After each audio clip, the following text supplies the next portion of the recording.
For decades, the joke about Brazil has been that it's the country of the future and always will be. Despite enormous natural resources, it has long displayed an uncanny ability to squander its vast potential. Now, it's beginning to look like Brazil might have the last laugh. While most of the world is consumed with debt and unemployment, Brazil is trying to figure out how to manage an economic boom.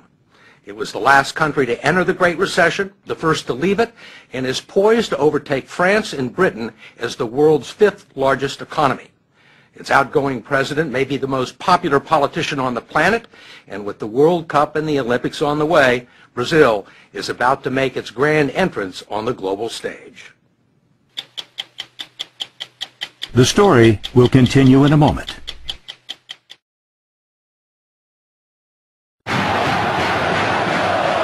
When most people think of Brazil, they think of its passion and excellence in soccer. Not of skyscrapers in Sao Paulo, the financial hub of a fledgling economic superpower. They think of the pulsating beat of the samba and carnival, not commodities or the world's largest cattle industry. They see the beaches of Ipanema and Copacabana and breathtaking vistas. This is quite a view. Yes, incredible, huh? Not Brazilian tycoons like Ike Batista, who has the best view in Rio, not to mention a net worth of $27 billion. How do most Americans see Brazil? They think Buenos Aires is the capital of Brazil, so they mix us with other countries around South America. Most powerful country in South America? GDP-wise, we are bigger than all the other countries together. And, you know, in the last 16 years, Brazil has put its act together. This is it.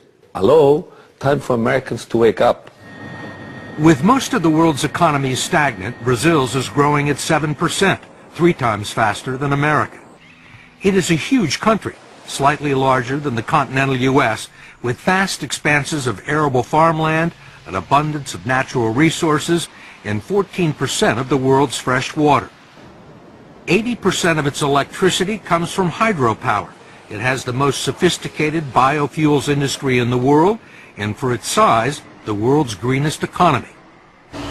Brazil is already the largest producer of iron ore in the world and the world's leading exporter of beef, chicken, orange juice, sugar, coffee, and tobacco, much of it bound for China, which has replaced the U.S. as Brazil's leading trade partner. And Brazil has the size to match China's appetite. You have it's a everything. big dragon on the other side. You have everything they need. Yeah, we have, yes. You need the Brazil to basically fulfill the Chinese needs. Batista, who has interests in mining, transportation, and oil and gas, is building a huge superport complex north of Rio with Chinese investment that will accommodate the world's largest tankers and speed delivery of iron ore and other resources to Asia. But it's not just commodities that are driving the Brazilian boom. The country has a substantial manufacturing base and a large auto industry. Aviation giant Embraer is the world's third largest aircraft manufacturer behind Boeing and Airbus, and a main supplier of regional jets to the U.S. market. Ike Batista says the one thing that Brazil could use more of is skilled labor. We have to create more engineers. In my oil company, I'm importing Americans to weld our platforms. To weld the platforms? Yes, there's a lack of welders. We're walking into a phase of almost full employment. This country has created almost 1.5 million jobs this year already. It's unbelievable. Brazil has seen periods of prosperity before, only to have the bubbles burst. It spent billions in the 50s and 60s moving its capital to a barren savanna near the middle of the country where it built Brasilia, a futuristic city right out of the Jetsons. Then it borrowed billions more to develop the country's interior. Corruption and ineptitude eventually led to a financial collapse, 2,000% inflation, and at the time, the largest financial rescue package in the history of the International Monetary Fund. Then a few years later, this man walked into the president's office. President Luiz Inácio Lula da Silva, known simply as Lula, is a former metal worker with a 4th grade education and a doctorate in charisma. câmera filmando câmera. When he was elected 8 years ago on his 4th try, Lula was a firebrand labor leader with socialist tendencies. Some predicted another Hugo Chavez. But he's about to leave office with a 77% approval rating and much of the credit for turning the country around. We talked to him at the presidential residence in Brasilia. When you took office, there were many businessmen both in Brazil and abroad who were very nervous about you, who thought that you were a socialist and that you were going to take the country sharply to the left. Yet these people now are among your biggest supporters. How did that happen? Veja, eu de vez em quando brinco. Look, every once in a while I joke that a metal worker with a socialist background had to become president of Brazil to make capitalism work here. Because we were a capitalist society without capital. And if you look at the bank's balance sheets for this year, you will see that the banks have never made so much money in Brazil as they have during my government. The big companies have never sold as many cars as they have during my government. But the workers have also made money. How do you manage to do that? I have found out something amazing. The success of an elected official is in the art of doing what is obvious. It is what everyone knows needs to be done, but some insist on doing differently. One thing obvious to Lula was the social and economic chasm separating Brazil's rich and poor. He gave the poor families a monthly stipend of $115 just for sending their children to school and taking them to the doctors.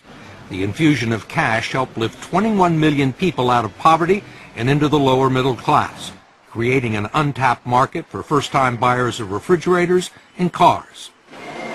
But he was also far friendlier to business than anyone expected, encouraging growth and development and maintaining conservative fiscal policies and tight banking regulations that left Brazil unscathed by the world financial crisis.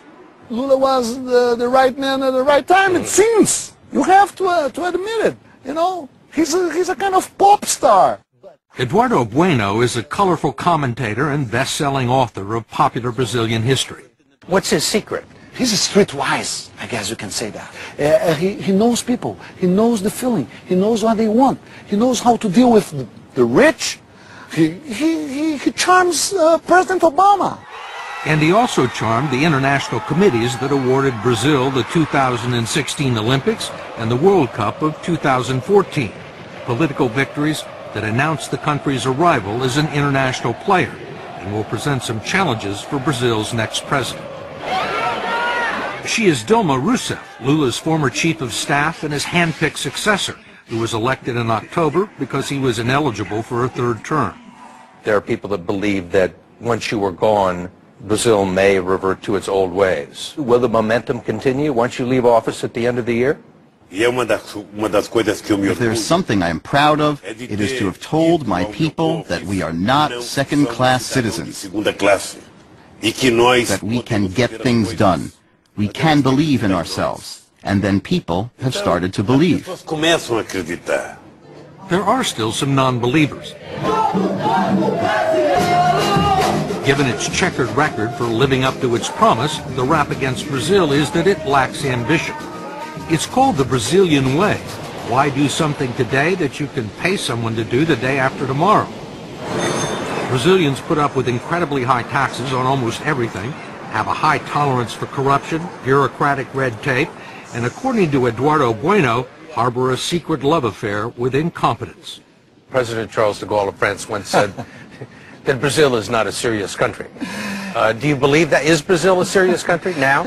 It's not a serious country in several instances because they say that they're going to do something and then don't do something. Here in Rio de Janeiro, you can invite someone to your house, they say they're going to come and they don't show up and they don't think it's, no, who cares? But how can you do business in a loose way? How can you run a country in a loose way? While many in Brazil's cities lust for first world status, the third world is never far away. For decades, Brazil ignored the festering slums known as favelas, which wrap around Rio, overlooking some of the most valuable real estate in the city. They have been staging areas for street crime against tourists and safe havens for drug gangs so well armed that they brought down a police helicopter a few years ago with heavy machine gun fire. Finally, after years of looking the other way, the military police have begun to move in. In recent weeks, some parts of Rio have been a battle zone, with drug traffickers burning buses near some of the sports venues.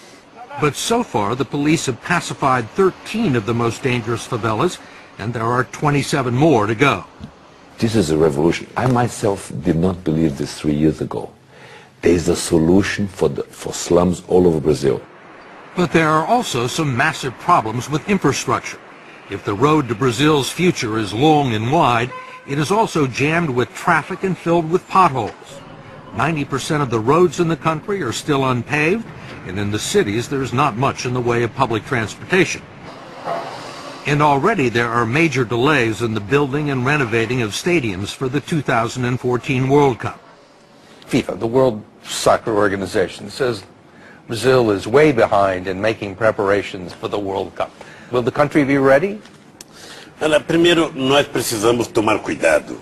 Look, first, we need to be careful about European perfectionism, because everything that happens here in the South, they think they know better than us.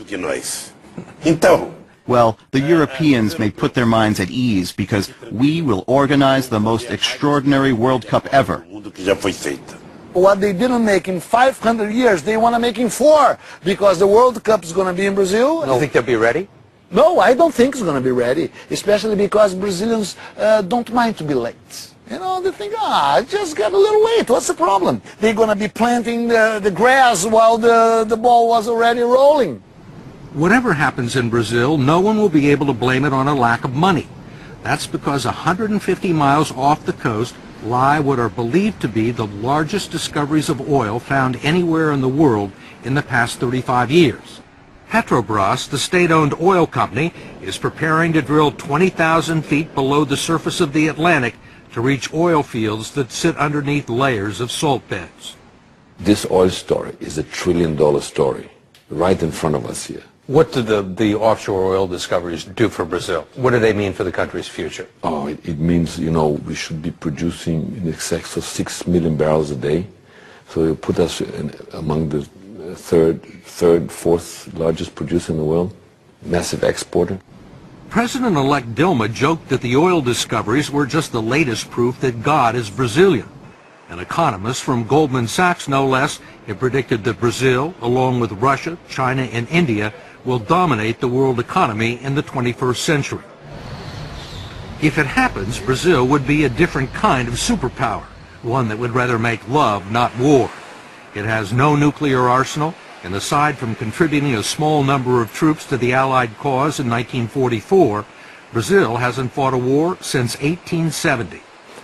Why fight? With all the pleasures, beach and sun, war, forget it. Soccer, let's watch a soccer game. Let's go to the beach. Let's drink a beer.